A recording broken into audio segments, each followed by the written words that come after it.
O experimento de Rosenha é um dos estudos mais famosos e impactantes da psicologia, especialmente na crítica aos diagnósticos psiquiátricos. Será que a mente humana pode errar ao julgar? Será que as instituições podem adoecer o que tentam curar? E o rótulo, uma vez dado, poderia moldar a identidade de forma devastadora? Assista ao vídeo até o final e descubra como foi realizado esse experimento e como ele pode te ajudar na forma como se vê e vê o outro. Após assistir, se gostar, deixe seu like e se inscreva no canal. Semanalmente temos vídeos novos sobre o desenvolvimento humano. Vamos ao vídeo. O experimento foi conduzido em 1973 por David Rosenha, psicólogo e professor da Universidade de Stanford. O estudo foi publicado na revista Science sob o título Sobre Ser São, em Lugares Insanos. O objetivo era testar a validade dos diagnósticos psiquiátricos e observar como os profissionais tratavam os pacientes em instituições mentais. Vamos às etapas do experimento. Rosenha recrutou 8 pessoas saudáveis, incluindo ele mesmo, estudantes, psicólogos, médicos e donas de casa. Eles não tinham histórico de doenças mentais. Cada um foi enviado a diferentes hospitais psiquiátricos dos Estados Unidos. Ao chegar, cada pseudo-paciente dizia ouvir vozes que repetiam palavras como vazio, oco e trovão. Esses eram os únicos sintomas falsos apresentados. Depois de internados, eles paravam de fingir. Comportavam-se normalmente, diziam que as vozes tinham desaparecido e tentavam agir de modo racional e cooperativo. Todos foram internados com diagnósticos de esquizofrenia, ou psicose maníaco-depressiva em alguns casos. Mesmo após agirem normalmente dentro das instituições, nenhum psiquiatra percebeu que eram saudáveis. Eles permaneceram internados por 7 a 52 dias, uma média de 19 dias, e só foram liberados em remissão, como se estivessem melhorando de uma doença que nunca tiveram. Durante o período de internação, os pseudo-pacientes observaram desumanização e falta de empatia de muitos profissionais, pouco contato pessoal entre pacientes e equipe médica, interpretação distorcida dos comportamentos. Tudo o que faziam era visto como sintoma da doença. Ele toma notas, encarado como sinal de paranoia. Curiosamente, outros pacientes reais desconfiavam que os pseudopacientes eram saudáveis e diziam frases como: "Você não é louco. É um jornalista ou um pesquisador." Após a publicação inicial, um hospital famoso desafiou Rosenha a enviar novos pseudopacientes, prometendo detectá-los. Durante meses, o hospital avaliou 193 pacientes e acusou 41 de serem falsos. Mas Rosenha não havia enviado ninguém. Isso revelou um viés oposto. O medo de errar fez o hospital duvidar até dos verdadeiros pacientes. O que o experimento mostrou?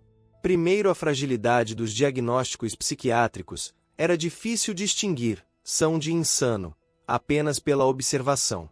Segundo, o poder dos rótulos. Uma vez diagnosticado, tudo que a pessoa fazia era interpretado à luz da doença. Terceiro, a desumanização institucional. Os pacientes eram tratados como números, não como pessoas. E quarto, o impacto do contexto. O mesmo comportamento pode ser visto como normal em um lugar e patológico em outro. O estudo mudou profundamente a psiquiatria moderna. Ele incentivou a reforma psiquiátrica, com foco em tratamentos mais humanizados, a criação de diagnósticos mais criteriosos, como os manuais DSM-3 e posteriores, e levou a reflexões éticas sobre o poder das instituições e a importância da escuta empática. O experimento de Rosenha é muito mais do que uma crítica à psiquiatria. Ele é um espelho da condição humana e da forma como percepção, rótulos e poder moldam nossa noção de realidade e identidade. O que é realidade quando olhamos através de rótulos? O experimento revelou algo inquietante. Uma vez que um indivíduo é rotulado como doente, tudo o que ele faz é reinterpretado à luz desse diagnóstico. Psicologicamente, isso mostra o poder da percepção enviesada. O cérebro humano tende a confirmar o que já acredita ser verdade, o chamado viés de confirmação. Ele escreve em um caderno. Deve ser comportamento paranoico. Ele está quieto? Sinal de retraimento esquizoide. Filosoficamente, isso toca no que Michel Foucault chamaria de o poder disciplinar. O saber médico que define o que é normal e o que é louco. Assim, a verdade deixa de ser algo objetivo e passa a ser algo socialmente construído. A pergunta central de Rosenha ecoa até hoje. O que realmente separa a sanidade da insanidade? Um sintoma ou o olhar de quem julga? Do ponto de vista psicológico, o experimento mostra que o contexto domina a interpretação. Os pseudopacientes, quando colocados num hospital psiquiátrico, se tornaram loucos aos olhos dos outros, mesmo sem apresentar nenhum sintoma real. Isso revela um dos maiores mecanismos da mente. A realidade é percebida através das crenças, não dos fatos. Em termos terapêuticos, isso nos lembra o quanto as crenças centrais moldam não só como vemos os outros, mas também como nos vemos. Se eu acredito que sou defeituoso, interpretarei cada gesto dos outros como confirmação disso. Da mesma forma, se a instituição acredita que todos aqui são doentes, até a lucidez parecerá sintoma. Quando o diagnóstico é dado, o indivíduo deixa de ser uma pessoa e passa a ser um rótulo. Em termos de psicologia existencial, isso é devastador. O sujeito perde sua identidade fluida e autêntica para assumir uma identidade imposta. Viktor Frankl, criador da logoterapia, falaria que a perda de sentido surge quando o ser humano é reduzido a um objeto de diagnóstico, em vez de ser reconhecido como um ser que sofre e busca significado. Rosenha mostrou que a psiquiatria da época não tratava a pessoa, tratava o diagnóstico. O experimento expôs também uma ferida emocional profunda, a falta de empatia. Os profissionais raramente olhavam os pacientes nos olhos, raramente os escutavam como pessoas reais. Isso gerava alienação emocional e uma forma de despersonalização, tanto em quem tratava quanto em quem era tratado. Na psicologia humanista, Carl Rogers chamaria isso de ausência de consideração positiva incondicional, ou seja, a capacidade de ver o outro como digno de respeito, independentemente de sua condição. Quando essa empatia falta, nasce o que poderíamos chamar de institucionalização emocional. As pessoas aprendem a se comportar conforme o rótulo, perdendo a espontaneidade e a esperança. Rosenha, sem pretender, deu uma lição profunda sobre autenticidade e cuidado humano. A saúde mental não está apenas em não ter sintomas, mas em ser visto, compreendido e aceito como pessoa. Esse experimento nos ensina que o diagnóstico nunca deve substituir o diálogo, que a escuta é mais terapêutica que a observação fria, que a empatia é uma forma de cura, talvez a mais essencial de todas. Cuidar emocionalmente, à luz desse estudo, é ver o ser por trás do sintoma. É lembrar que o louco é, antes de tudo, um ser humano que sente, pensa e busca sentido, como qualquer um de nós.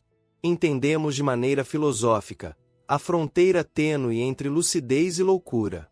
Nietzsche dizia que há sempre um pouco de razão na loucura, e um pouco de loucura na razão.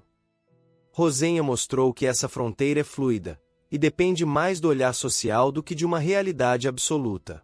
O lugar insano talvez não seja o hospital, mas o sistema, que julga antes de compreender, e classifica antes de escutar.